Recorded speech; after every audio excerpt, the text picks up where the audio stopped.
Foreign Body is a single-player, third-person, turn-based strategy game where you play as a hostile bacteria invading a defensive immune system.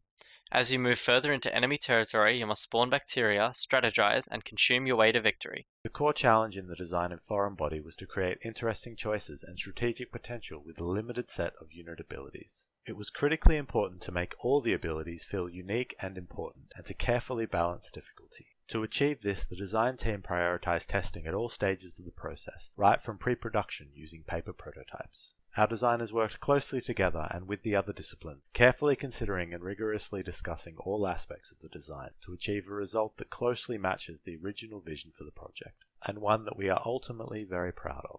In Foreign Body, the player is required to plan their actions for 3 turns in advance. User testing showed that it was important to allow players to update the targets for their actions on the fly, if not the actions themselves. This created a unique challenge in terms of user interface design and logic.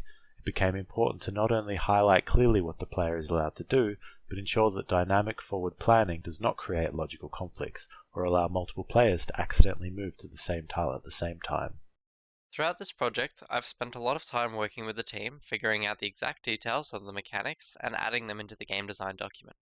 I also created surveys for the playtesters, as well as playtesting the game rigorously myself in search of any bugs that might have been present. I helped to put together the menus, implement the audio, sound effects, and music, and worked a lot on the tutorial setup and text. Every morning, I would also run a stand-up session to help the team set their tasks for the day. I was responsible for creating the level scene in the game, having to identify what would be enjoyable and balanced. The level design had changed through various aspects such as the length and starting placements. The main drive was to up the fun factor and work around how long the gameplay would last. I was mainly behind designing the various menus in the game from a functional standpoint. So strip away the colors and fonts and graphics from this, and you'd have what I spent most of my time looking at. That being said, I didn't exclusively work on menu design. I also had a hand in grayboxing, sound design, balancing, playtesting, and particle effects. With only a few artists at the helm, it was important that all of our assets were documented and scheduled. We assigned ourselves main roles for the project's art, but constantly helped and worked on the other parts of art, with all artists having assets in modeling, animations, graphics, and visual effects. It was important for all of us to work with designers and match our assets to the designers' changes as soon as possible to eliminate any shortfalls in schedule and to get our assets out on time. This ultimately left us with good results and some time to tidy up what we have created to bring more creativity to our work. Thanks to all the artists who stuck around to make this game look and feel awesome. My main role was to create all the interactive characters and units within the game. I was responsible for creating the player units, the enemy units, and all the resources that pass over the tiles. I aimed for expressive rigs that are able to choreograph the actions of the units and combine with our particle effects when those actions happen in-game. I am very proud of these rigs. I've worked on modeling background assets and set dressing the game's environmental map. This includes adjusting model sizes to lighting. To give the illusion that the player is a tiny cell in a huge body, many assets are associated with flesh, nerves, and large bones that tower over the player. Despite the limited amount of assets created, I was able to create a unique environment that the player can feel immersed in. One of the major problems that developed as the game progressed was the amount of bugs that occurred. Some of these required minor fixes, but others had to make us rethink the code.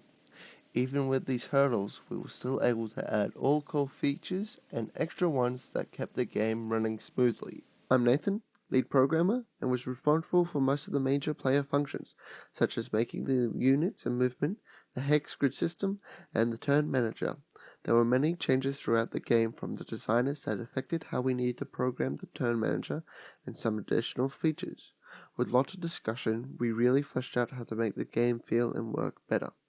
With only 2 programmers, I'm really glad we were able to make a lot of main functions in the game and that a designer was able to act as a third programmer. Working on the project helped me learn more about being in a leadership role, but also working on major parts of the project. Overall, I'm relieved with how the game has come out so well. I was responsible for programming the AI search behavior, camera movement, and tooltip pop-ups, as well as helping where I was needed. The lead programmer added A-star pathfinding, and together we got the search behavior to work with the pathfinding. The search behavior changed a lot during the development and became more than what I first envisioned. Petri Studios would like to thank Avi Smith for the fantastic UI art they made for this project, Brendan Wood for composing all of the music tracks in the game, and also Nadoon A, Leon, and Tyler W for their contributions to the sound effects of the game. Lastly, we would like to thank all of the playtesters who were a huge help in providing the feedback we needed to improve the game. If you would like to play Foreign Body, you can find our game at the address currently on screen. This has been our developer commentary. Have a nice day.